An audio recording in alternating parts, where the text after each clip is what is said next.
Graça e paz, queridos irmãos.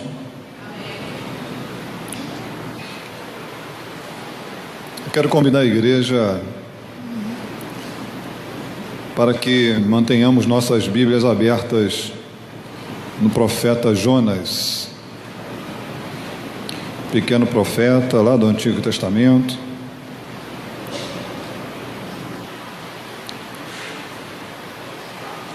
Obadias, Jonas, Miqueias. Jonas.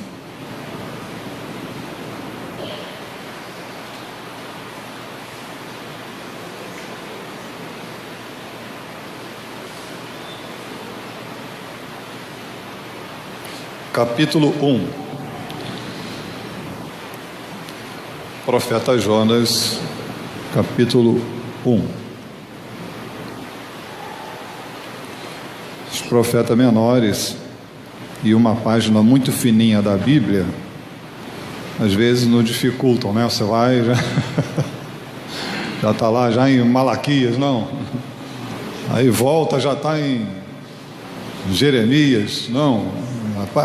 Muito fininha a página, né? Aí passa livros pequenos assim, tudo junto. Profeta Jonas, eu vou ler o capítulo 1, de 17 versículos, do início ao fim. A igreja acompanha. Há um subtítulo na minha Bíblia que diz: a vocação de Jonas e a sua fuga e o seu castigo. Diz assim a palavra do Senhor: veio a palavra do Senhor a Jonas, filho de Amitai, dizendo: dispõe-te, vai à grande cidade de Nínive e clama contra ela, porque a sua malícia subiu até mim. Jonas se dispôs, mas para fugir da presença do Senhor, para Tarsis, e tendo descido a Jope, achou um navio que ia para Tarsis. Pagou, pois, a sua passagem e embarcou nele para ir com eles para Tarsis, para longe da presença do Senhor. Mas o Senhor lançou sobre o mar um forte vento e fez-se no mar uma grande tempestade, e o navio estava a ponto de se despedaçar. Então os marinheiros, cheios de medo, clamavam cada um ao seu Deus e lançavam ao mar a carga que estava no navio para o aliviarem do peso dela. Jonas, porém, havia descido ao porão e se deitado e dormia profundamente. Chegou-se a ele o mestre do navio e lhe disse: que se passa contigo, agarrado no sono? Levanta-te e invoca o teu Deus. Talvez assim esse Deus se lembre de nós, para que não pereçamos. E diziam uns aos outros: vinde e lancemos sortes, para que saibamos por causa de quem nos sobreveio este mal. E lançaram sortes, e a sorte caiu sobre Jonas. Então lhe disseram: declara-nos agora, por causa de quem nos sobreveio este mal? Que ocupação é a tua? De onde vens? Qual a tua terra? E de que povo és tu? E ele lhes respondeu: sou hebreu, e temo ao Senhor, o Deus do céu, que fez o mar e a terra. Então os homens ficaram possuídos de grande temor e lhe disseram: que é isto que fizeste? Pois sabiam os homens que ele fugia da presença do Senhor, porque lhe havia declarado. Disseram-lhe: que te faremos para que o mar se nos acalme? Porque o mar se ia tornando cada vez mais tempestuoso. Respondeu-lhes: tomai-me e lançai-me ao mar, e o mar se aquietará. Porque eu sei que, por minha causa, vos sobreveio esta grande tempestade. Entretanto, os homens remavam, esforçando-se por alcançar a terra, mas não podiam, porquanto o mar se ia tornando cada vez mais tempestuoso contra eles. Então clamaram ao Senhor e disseram: ah, Senhor, rogamos-te que não pereçamos por causa da vida deste homem, e não faças cair sobre nós este sangue, quanto a nós, inocente, porque tu, Senhor, fizeste como te aprouve. E levantaram a Jonas e o lançaram ao mar, e cessou o mar a sua fúria. Temeram, pois, estes homens em extremo ao Senhor, e ofereceram sacrifícios ao Senhor, e fizeram votos. Deparou o Senhor um grande peixe para que tragasse a Jonas, e esteve Jonas 3 dias e 3 noites no ventre do peixe. Até aqui, Deus nos abençoe pela leitura da sua palavra santa. Apesar de seus poucos 4 capítulos, onde cada um desses capítulos não é tão extenso, né? Tem aí pouco mais de uma dezena de versículos aqui, por exemplo, no capítulo 1. Mas apesar disso, o profeta Jonas, o livro do profeta Jonas tem muito a nos ensinar, né? Eu acredito que cada capítulo desse pode gerar vários sermões diferentes, com vários focos diferentes, com várias abordagens diferentes. Normalmente já penso isso de versículos, né? Mas se nós olharmos para o livro de Jonas, eu posso falar do capítulo com o mesmo pensamento, onde você pode ter várias abordagens dignas, verdadeiras, sem precisar ficar criando alegorias que a Bíblia não apresenta, né? Porque é muito interessante nós fazermos uso de alegorias, sim, mas abusar das alegorias pode nos fazer perder o conteúdo precioso que o texto quer nos transmitir, né? Então a palavra do Senhor veio a Jonas, filho de Amitai. Neste momento nós vemos um homem que exerce um papel de profeta, né, em Israel. Nós sabemos que os profetas eram usados por Deus para falar para o povo, ou para falar para os reis. Ele era a boca de Deus para os homens. Porém, nesse sentido, o profeta Jonas, ele terá uma missão especial. Se você comparar Jonas com outros profetas, tem algo diferente aqui. No início, está semelhante aos outros. Veio a palavra do Senhor a Jonas. Mas quando nós chegamos no versículo 2, ele diz: dispõe-te, vai à grande cidade de Nínive e clama contra ela, porque a sua malícia subiu até mim.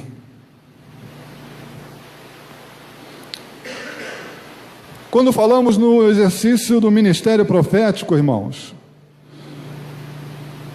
conforme eu disse, conforme a Bíblia nos diz, o profeta ele é a boca de Deus para o povo, para os governantes.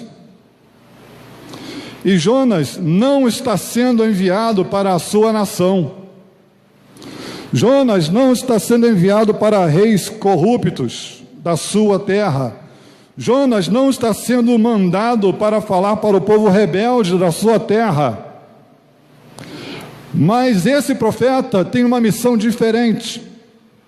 Deus está mandando esse profeta para uma terra estrangeira, para uma terra fora das fronteiras da sua terra natal, para uma terra fora das fronteiras da sua nação, para uma terra que está além da terra do seu povo.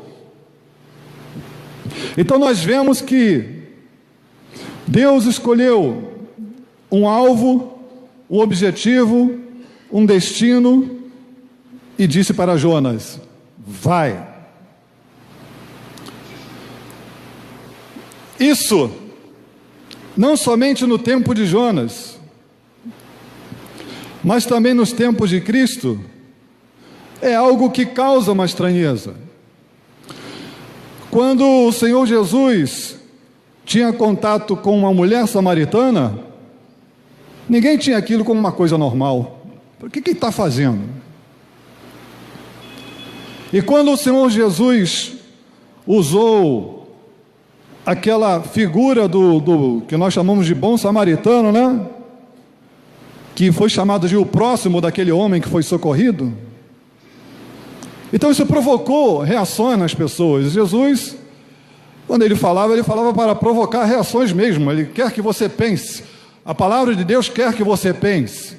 A palavra de Deus não é para pessoas anestesiadas, ela não é o ópio, como dizem, ela não é para adormecer a tua consciência, mas era para te provocar a raciocinar, a pensar. Então o Senhor Jesus usava essas figuras provocantes, falar de samaritano para judeu. É a mesma coisa que você hoje entrar num diretório de um partido, nessa luta que nós estamos vivendo, e você falar do outro candidato, irmão. Está arriscado levar uns tapas, né? Era mais ou menos isso que Jesus fazia, irmão. E não é exagero não, porque havia vezes em que o Senhor Jesus só não era apedrejado porque ele saía do meio das pessoas. A Bíblia não diz como, só diz que ele se retirava. Não era chegada a hora, né? Por isso que ele diz, eu dou a minha vida, porque ninguém pode tomá-la, tirá-la de mim. Que quiseram muitas vezes matar o Senhor Jesus, mas ele simplesmente saía, dá licença aí. Porque ele provocava, chamava para o pensamento, chamava para a reflexão. Né? Eu estou tentado a usar a palavra filosofar, mas aí pode pegar uma outra conotação, então deixa ela encostadinha. Chamava você para reflexão.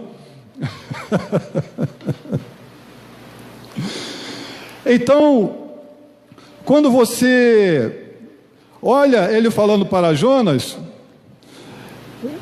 ele diz, vai à grande cidade de Nínive e clama contra ela, porque a sua malícia subiu até mim.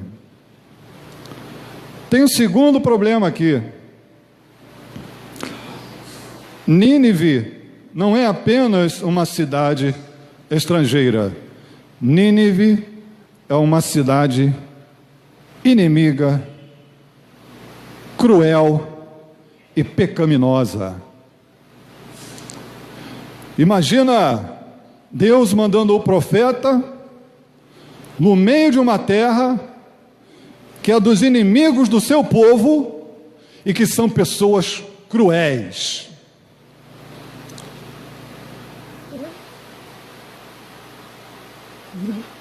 Seria algo de realmente fazer Jonas, né, pensar, e fez ele pensar. Nós vimos que ele, tem uma música, não sei se é do irmão Edinaldo, Alice, Jonas o Fujão, é dele não? É? Alice é uma discoteca já do nosso tempo, né? É um arquivo ambulante de música. Se é discoteca, estou denunciando aí a idade. Então assim, Jonas o Fujão, uma música muito gostosinha, engraçadinha, porque Jonas é um fujão mesmo. Eu lembro da Elizabeth cantando, a filha dele, agora eu lembrei. Então Jonas fugiu, mas por que Jonas fugiu, irmãos? Assim, é óbvio, é claro, irmãos, que a palavra de Deus nos mostra a obediência como um alvo, né? Mais importa obedecer do que sacrificar. Mas nós temos que ter cuidado na hora de julgar as pessoas que estão na Bíblia e lembrar que eles são humanos e falhos, igual a cada um de nós. Então Jonas pensou naquele pessoal sanguinário, malévolo, inimigo, sanguinário, né? Já falei 2 vezes sanguinário. Eu não vou, mas não vou mesmo.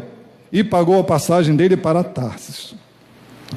Mas eu não quero focar aqui nessa fuga de Jonas, mas sim na ordem que Deus deu. Vai a grande cidade de Nínive.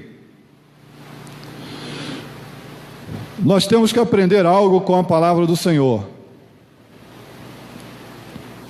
E é algo que a Bíblia ensina, mas às vezes nós parecemos sair pela tangente desse assunto. Deus é soberano. Ele vai se compadecer de quem Ele quiser se compadecer. Mas são maus, são matadores, são açougueiros, são sanguinários, são inimigos. Ele vai amar a quem Ele escolher amar. Ele vai ter misericórdia de quem Ele escolher ter misericórdia. Não é o meu juízo imperfeito. Não é o juízo imperfeito do judeu. Não é o juízo imperfeito de um religioso que vai dizer: Deus vai alcançar aquela pessoa, Deus vai alcançar aquela outra, aquele não, aquele não. Quando nós olhamos para essa missão que Deus dá para Jonas, nós entendemos que Deus enviou Jonas a Nínive, porque Ele é soberano, e é Ele quem dá as ordens, e é Ele quem escolhe a missão, e é Ele quem comissiona e envia o profeta, e é Ele quem dá a palavra, e é Ele quem convence da justiça, do pecado e do juízo. Seja Nínive, seja o samaritano, seja o romano, seja o brasileiro lá de Brasília, seja quem for, Ele é soberano, Ele vai escolher e Ele vai amar. Nós estamos falando de um Deus que ama incondicionalmente. Por que Deus ama incondicionalmente?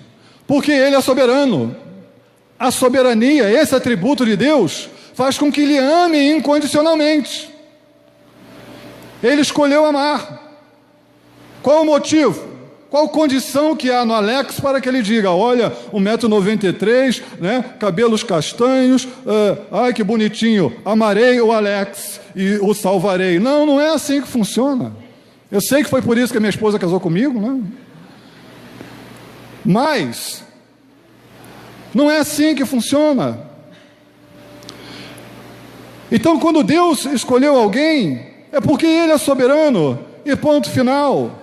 Não há mérito no ser humano, não há mérito, qualidade ou ação em mim que possa me aproximar de Deus. E isto é desde que Adão escolheu nos afastar de Deus através da desobediência que ele cometeu.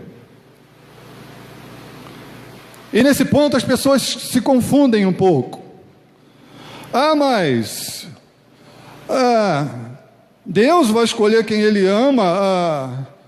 As pessoas estão afastadas. Olha, irmão, vamos botar uns pingos nos is. Eu não quero resumir, simplificar, né, um assunto extenso da predestinação, mas sinceramente, se você quer reclamar que as pessoas estão afastadas de Deus, reclama com Adão, não reclama com Deus.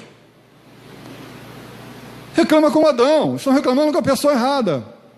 Mas como você não vai conseguir reclamar com Adão agora, porque Adão já não está mais conosco, então qual é a opção que nos resta? É agradecer a Deus que, se Adão desobedeceu e nos afastou de Deus, Cristo, o segundo Adão, em obediência, nos aproximou de Deus. Então você pode sim, ao invés de reclamar com Adão, agradecer a Deus que está nos trazendo de volta em Cristo Jesus. Louvado seja Deus. O nome disso é soberania.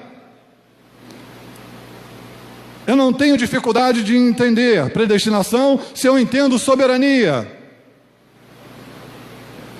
Aí a pessoa fala: não, mas aí é a maldade de Deus. porque escolheu um, não escolheu outro. Tá, então vamos pensar o seguinte: qual foi a escolha de Jonas? Foi fugir. O que Deus fez? Vem cá. Qual foi a escolha de Paulo? Perseguir o povo de Deus. O que Deus fez? Vem cá. Cadê a vontade do homem? Então, se eu quiser defender o livre-arbítrio nesse momento, eu vou ter que novamente dizer que não somente na predestinação, mas também no livre-arbítrio, Deus é cruel, porque a um ele falou vem cá, e a outro ele falou deixa para lá. A única resposta para esse assunto se chama soberania. E não esquecer dos outros atributos de Deus, que diz: Deus é bom, Deus é justo, a sua misericórdia dura para sempre, a sua misericórdia e seu amor são infinitos em perfeição. Não podemos separar, porque senão não faz sentido. E a Bíblia é um conjunto. A Bíblia não é pensamentos isolados. Ela é de Gênesis a Apocalipse, uma sequência com coerência e coesão, costurada pelo Espírito Santo de Deus, onde homens de culturas diferentes, épocas diferentes, sociedades, políticas, economias, escreveram um livro coeso e coerente. Então este livro coeso e coerente mostra para nós que Deus ama incondicionalmente, porque Ele é soberano e Ele escolhe a quem Ele vai amar.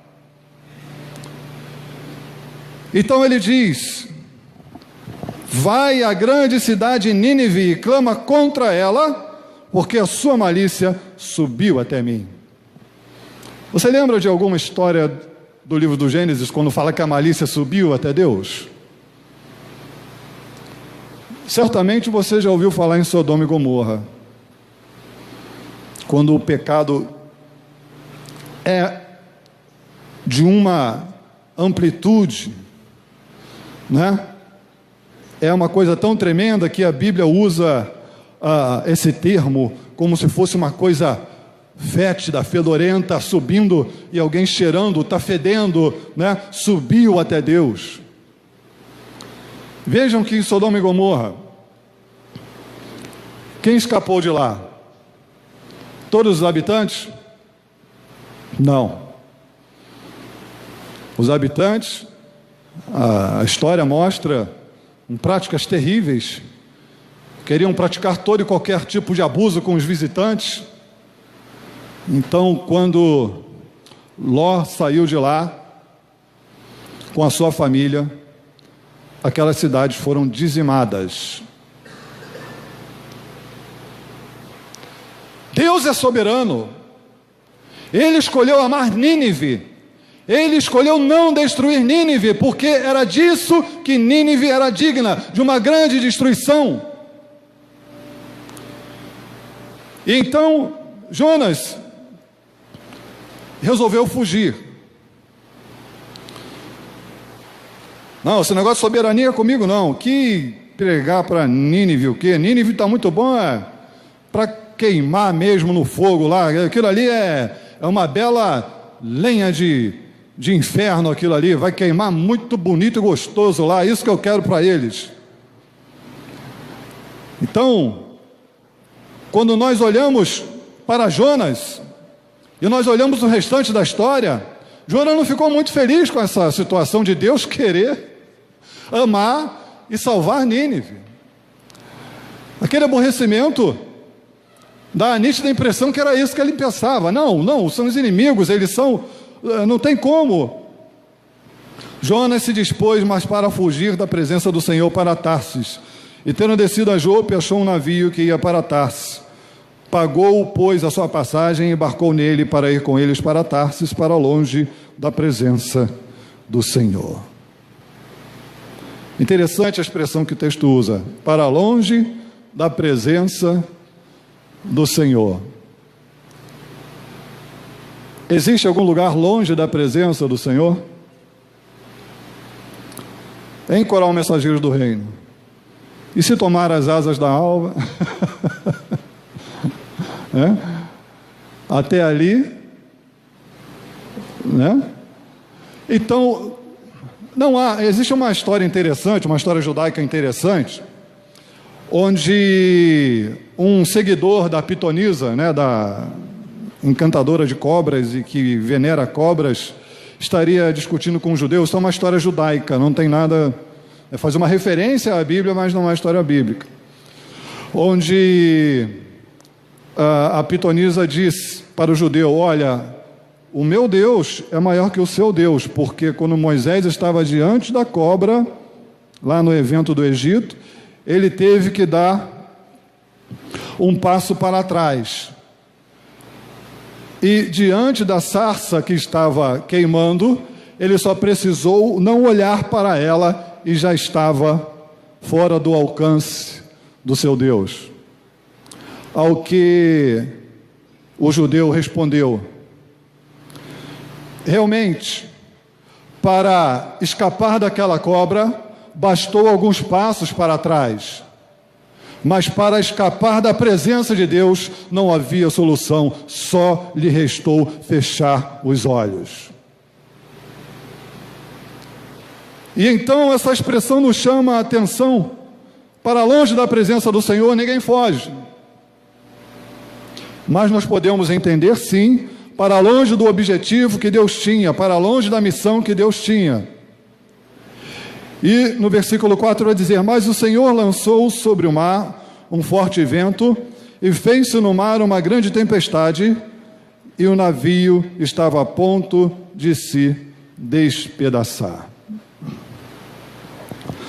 Nós vemos que Deus é soberano para amar. Ele escolheu Nínive soberanamente. Não procure em Nínive qualidades que tenham chamado a atenção de Deus, pelo contrário, aqui nós temos contra ela um clamor, porque a sua malícia subiu até o Senhor. Então, se num primeiro momento Deus é soberano para amar, Deus também é soberano para alcançar. E qual foi a ferramenta que Deus escolheu para alcançar Nínive? O profeta Jonas. Então não adiantava Jonas pegar um navio, se existisse avião não adiantaria. Não adiantava Jonas ir para outro destino, ou se fosse por terra, pegar uma caravana para o norte, ou para outro lugar qualquer, ou se ele quisesse entrar numa caverna. Não havia solução para Jonas, porque Deus soberanamente o enviou. Nós sabemos que o ministério profético não era algo fácil. Alguns falam que Jeremias era o profeta chorão, né? Vai passar pelo que ele passou. Talvez você não chore não, talvez você berre. Os profetas, ao serem chamados, eles diziam: eu não sei falar, eu sou uma criança, eu tenho lábios impuros, eu não tenho articulação de palavras. Não era uma coisa fácil, mas Deus soberanamente escolheu esses homens que se sentem crianças, que têm lábios impuros, que sentem, a fala pesada. Deus escolheu soberanamente e enviou esses homens para cumprirem aquilo para que Ele os quis enviar. E a palavra do Senhor nos diz o quê? Que a palavra dele não volta vazia, mas ela cumpre aquilo para que ela foi enviada. Então, Os vários sentimentos ou pensamentos que esses homens tiveram,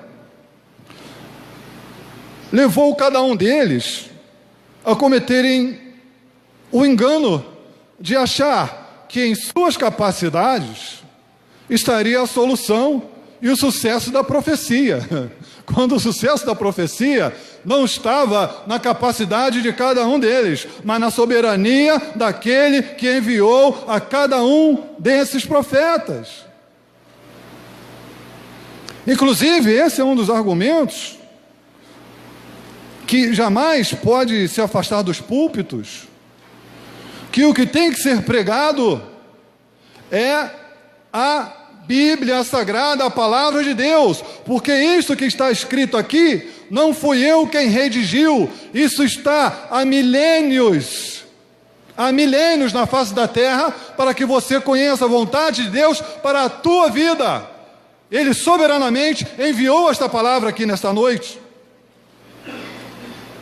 Então por isso que eu não posso chegar aqui, fiz uma redação bonita, será que a igreja vai gostar? Sermão não é isso. Sermão é uma organização didática do texto bíblico para o teu entendimento. Tá bom, podemos discutir em outro momento, não agora, o uso que alguns fazem da Bíblia. Aí dá pano para manga. Mas eu estou falando de hermenêutica, de interpretação bíblica. Tá bom? Porque na escola, quando a gente tem aula de português, existe interpretação de texto. E eu quero ver ali você colocar a tua resposta diferente do professor e dizer que você está com a razão. Mas quando chega aqui, aí eu quero dar o meu jeitinho. Não é assim que funciona. Então Deus envia soberanamente homens para falarem a sua palavra. E ele enviou soberanamente Jonas. E Jonas fugiu. Só que eu não disse que ele enviou Jonas, eu disse que ele enviou soberanamente. Então Jonas fugir não adiantou nada, porque o Senhor lançou sobre o mar um forte vento e fez-se no mar uma grande tempestade e o navio estava a ponto de se despedaçar. Tu vais chegar onde eu quero, com navio ou sem navio. E se você não souber andar sobre as águas, tu vais chegar do mesmo jeito. Mas vai chegar, porque eu mandei, e ponto final, e não tem mimimi. Acorda, Jonas. E aconteceu tudo aquilo, homens, marinheiros desesperados, cada um com seu Deus, cada um com seu ídolo, cada um clamando. Eu me lembro aqui daquele panteão cheio de deuses, e quando nós olhamos, há um altar vazio, porque vai que a gente esquece algum, então bota aí ao Deus desconhecido. Ira divina é uma coisa muito perigosa, né?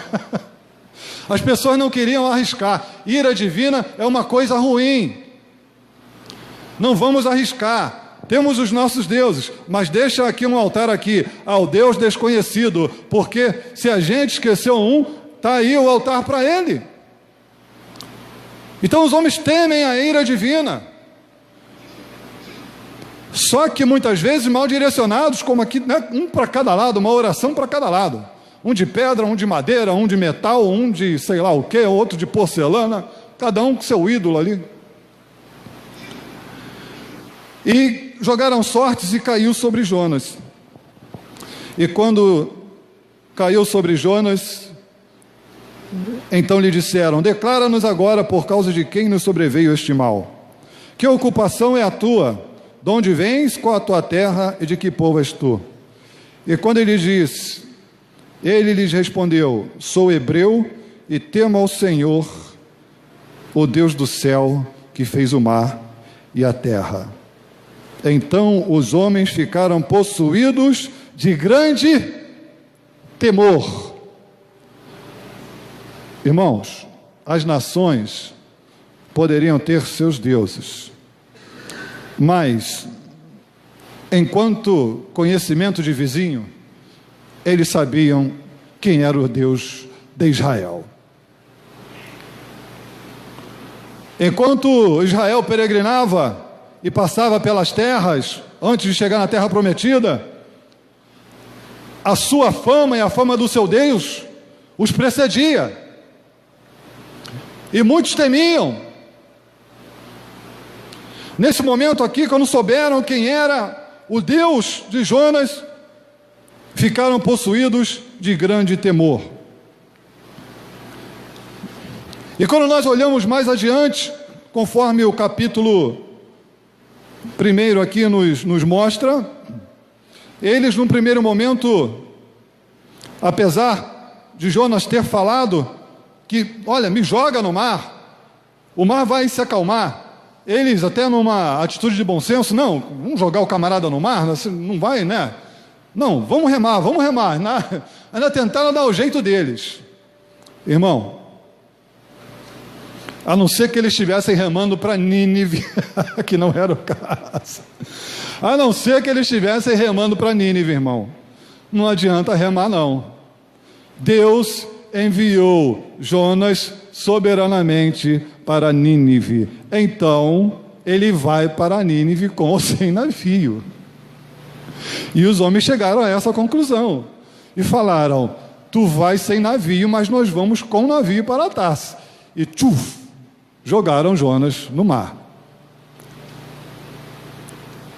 Então, quando nós olhamos toda essa tentativa de Jonas, né? Não adiantou resistir.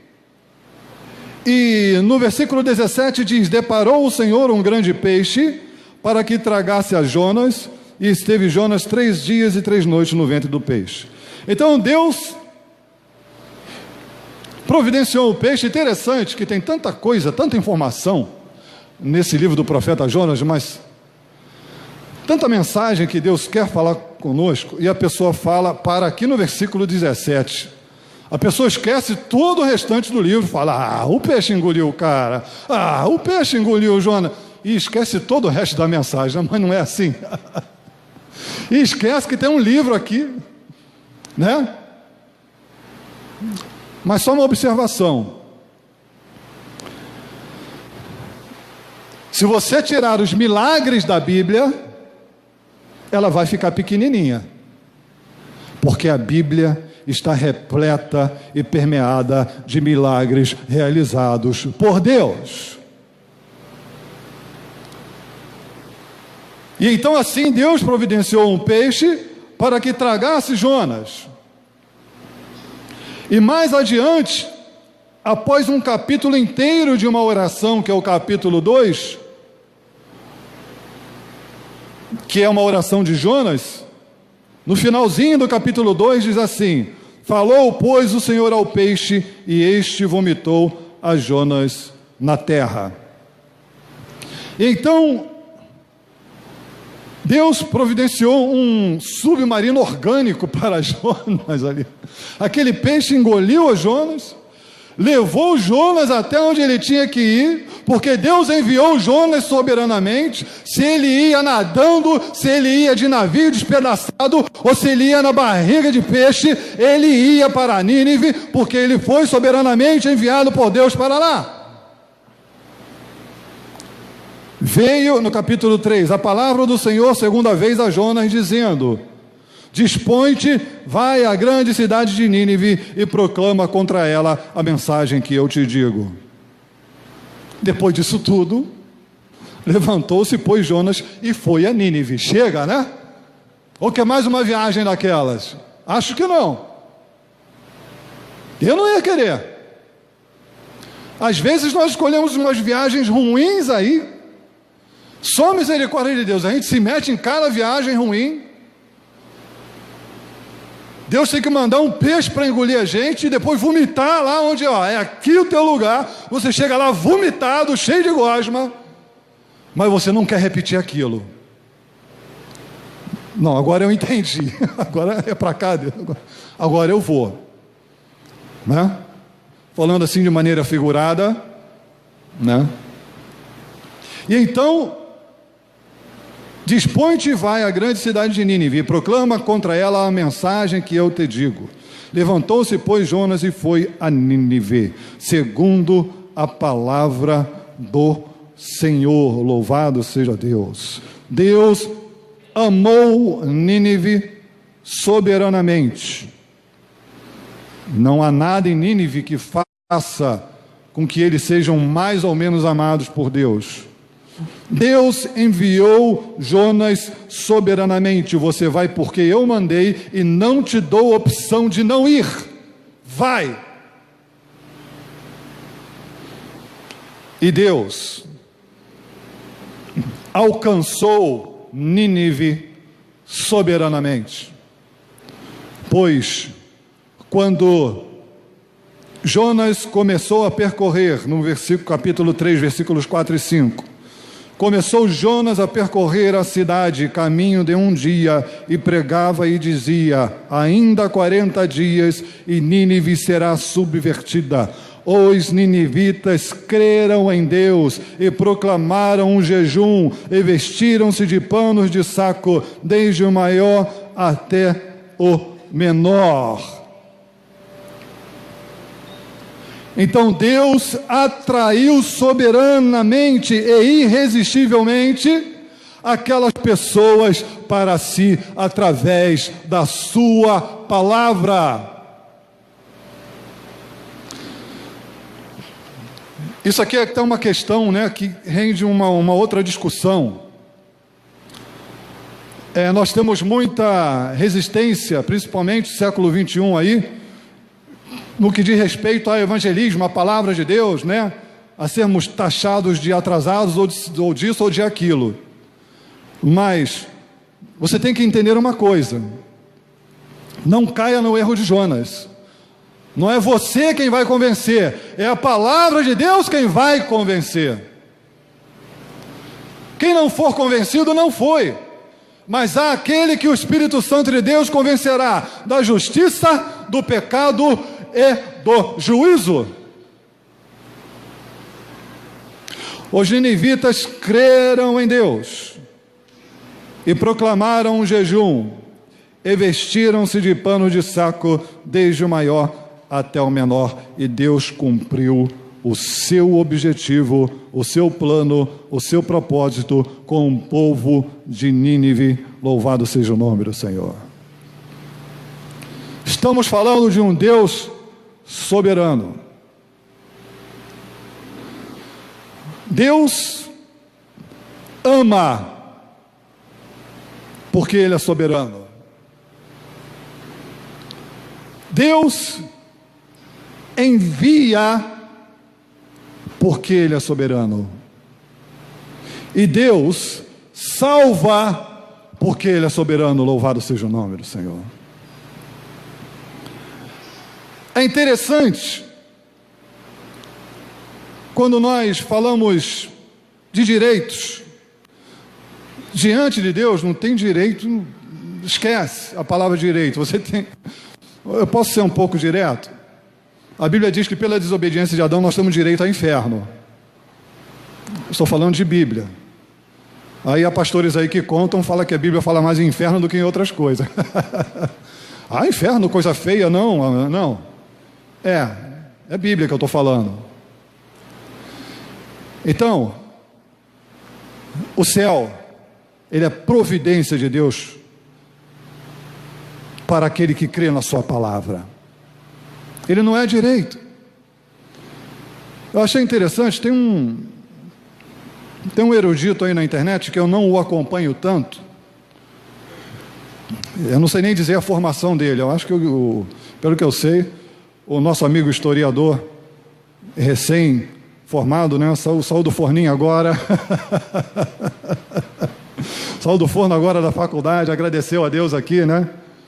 Conosco. Eu acho que ele gosta bastante dele, que é o Olavo de Carvalho.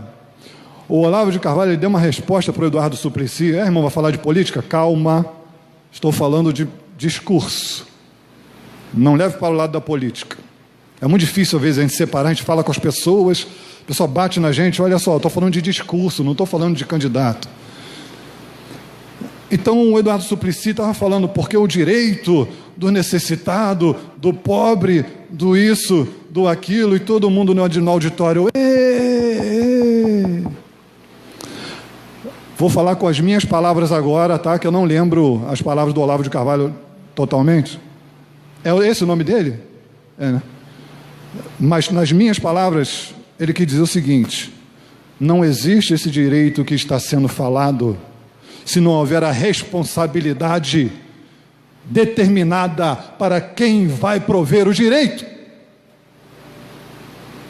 É por isso que a tua Constituição, meu irmão, da tua nação, e nós vamos votar no domingo que vem, diz que você tem direito à saúde. Vai para o hospital público. Diz que você tem direito à educação. Vai botar teu filho na escola pública. Eu sei que muitos são. E para não dizer que eu estou discriminando, eu sou integralmente formado em escola pública. Onde tem que ter quem forneça. Senão essa questão do discurso do direito é conversinha para te anestesiar. Isso é que é ópio. Eu não te forneço o que você tem direito, mas eu digo que você tem direito. Muito bonito. Com Deus é o contrário. Ele diz: você não tem direito nenhum, mas pela minha graça eu te estendo a mão e te entrego a minha salvação. O nosso Deus não é um Deus de discursos, o nosso Deus é um Deus de ação salvadora. E então, porque Ele é soberano, Ele amou. Porque Ele é soberano, Ele enviou. E porque Ele é soberano, Ele atraiu irresistivelmente aquele povo que estava em pecado e crueldade, um povo que jejuou e se vestiu de panos e foi orar em cima de cinzas e foi levantar um clamor e foi se arrepender diante de Deus. E não foram destruídos pela ira de Deus. Então nós temos que nesse momento olhar para o livro de Jonas e entender. Quando nós olhamos para Jonas, 3 dias e 3 noites no ventre do peixe, foi exatamente o sinal que os judeus pediram e que Jesus disse que ia dar. Uma geração má, perversa e adúltera quer um sinal. Vocês querem sinal? O único sinal que eu vou dar para vocês vai ser o sinal do profeta Jonas. E qual foi o sinal que o Senhor Jesus Cristo deu? Sexta-feira Santa, domingo da ressurreição. 3 dias sepultado no ventre da terra. E assim como Jonas foi lançado em terra, vivo, o Senhor Cristo ressuscitou ao 3º dia, louvado seja o nome do Senhor. Nós podemos dizer, eu falo isso sob pena de estar aqui, né, sendo até julgado como algum erro a expressão que eu vou falar aqui, mas isso aqui talvez seja eu creio até que não seja errada essa expressão, é um profeta messiânico, por assim dizer. Porque o próprio Messias usou esse profeta para dizer: olha, o sinal que eu vou dar para vocês é o sinal do profeta Jonas. E sinceramente, irmãos, cego enxergando, surdo ouvindo, paralítico andando, Lázaro ressuscitando, endemoniado tendo seus demônios expulsos, tudo isso está muito aquém do sinal de Jonas, porque ele venceu a morte, ele foi crucificado, ele morreu no meu lugar, e ao 3º dia ele ressuscitou, vencendo a morte de cruz, e sendo o primogênito dos seus, o primogênito de todo aquele que crê e que alcançará a mesma ressurreição. Mas nós temos que entender o seguinte: se eu parar no livro de Jonas, no livro do profeta Jonas, e eu ficar travado no versículo 17, mas o peixe não engoliu, esse cara não ficou 3 dias dentro do peixe, mano. O livro está falando muito mais com você. E você está ali, esse peixe aí não é possível. E o livro está querendo falar com você. E você está olhando para o peixe.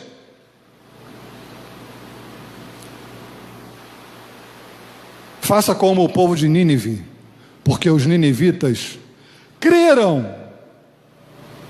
E até hoje tem gente olhando para Israel, para a cruz, para o túmulo. Terceiro dia ressuscitou. Quem ressuscitou? Ressuscitou nada. Tem certeza que ressuscitou? Então eles param na dúvida do peixe. Eles param na dúvida da ressurreição. E esquece de olhar para todo o livro. E esquece de olhar para toda a história. Esquece até que Jesus Cristo, após a ressurreição, apareceu para os seus. Esquece que após a ressurreição, houve mais de 500 testemunhas. Esquece que após a ressurreição, o Senhor enviou os apóstolos, enviou o seu Espírito Santo. Esquecem tudo. E prefere acreditar naquela mentira que pagaram alguns soldados para contar. Roubaram o corpo. Deus ama incondicionalmente e soberanamente. Deus, soberanamente, nos amou de tal maneira que Ele soberanamente nos enviou o Seu único Filho, para que todo aquele que nele crê não pereça, mas irresistivelmente tenha a vida eterna. A palavra do Senhor nesta noite fala da sua soberania. E eu quero convidar um maestro para que esteja conduzindo a igreja a fazer essa declaração. Declare isso. Você que está pelas redes sociais, pelas mídias digitais, você que está aqui na nave do templo, no salão do culto, que você entenda que Deus te ama incondicionalmente. Ele enviou o seu único Filho. Ele não perguntou o que você tem de bom para me oferecer. Não, Ele enviou o seu único Filho porque Ele amou o mundo de tal maneira. E para quê? Para que assim como esse povo de Nínive creu e não foi destruído, você e eu também creiamos e não pereçamos, mas tenhamos a vida eterna. Não é direito, é presente, não vem de vós para que ninguém se glorie, mas é dom de Deus. Então, aí nesse momento, humildemente, a quem entende de música, eu solicito que, por favor, nos conduza neste louvor. E eu gostaria que a igreja, aqueles que se não se importarem de ficar de pé, possamos cantar esse louvor de olhos fechados, olhos abertos, mas de coração, confessando: Senhor, obrigado, Tu és soberano, eu não sou nada, mas Tu és tudo, não mereço nada, mas o Senhor me tem abençoado e o Senhor me tem salvo. E é você que ainda não abriu a tua boca para dizer: olha, eu quero esta salvação, eu quero este Deus soberano na minha vida. Saiba que a palavra dele não chegou até você nesta noite à toa. Saiba que a palavra dele não chegou a você através da internet à toa, mas ele soberanamente, eu ia falar milênios, mas antes da noção de tempo existir, ele já determinou que você ouviria esta palavra, porque ele escolheu falar com você neste momento. E eu te convido a, junto com esta equipe de louvor, cantarmos a soberania de Deus sobre nossas vidas.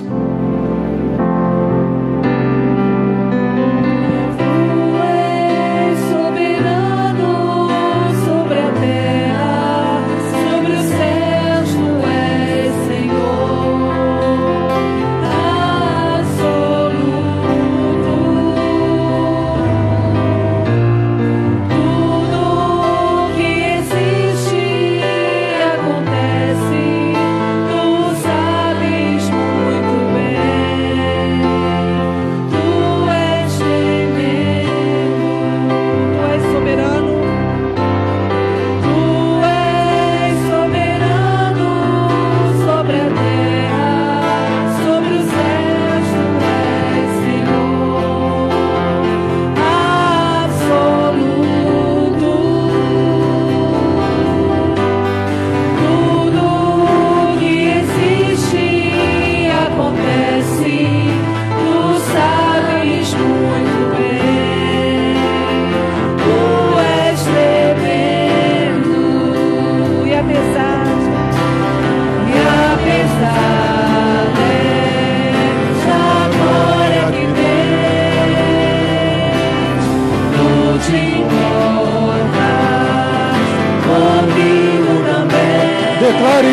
Deus.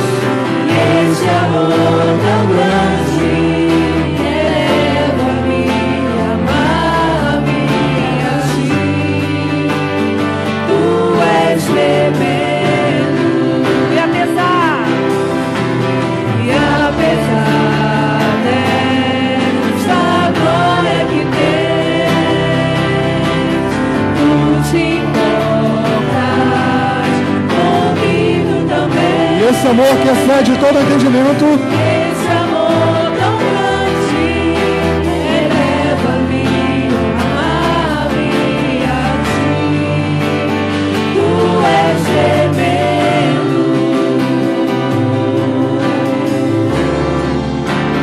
tu és tremendo. Senhor, tu és tremendo. E nós te adoramos nesse momento, Pai. Nós te louvamos, te agradecemos porque o Senhor soberanamente escolheu nos alcançar, escolheu nos trazer tua palavra nessa noite, tocar em nossos corações, incomodar o nosso interior, sentirmos algo diferente, sentirmos uma comunicação com o divino nessa noite. Senhor, obrigado, porque se dependesse de cada um de nós, Senhor, não conseguiríamos. Mas o Senhor é soberano, soberanamente amou o mundo de tal maneira, soberanamente enviou o teu único Filho e soberanamente nos atraiu irresistivelmente para que todo aquele que crê no teu Filho não pereça, mas tenha a vida eterna.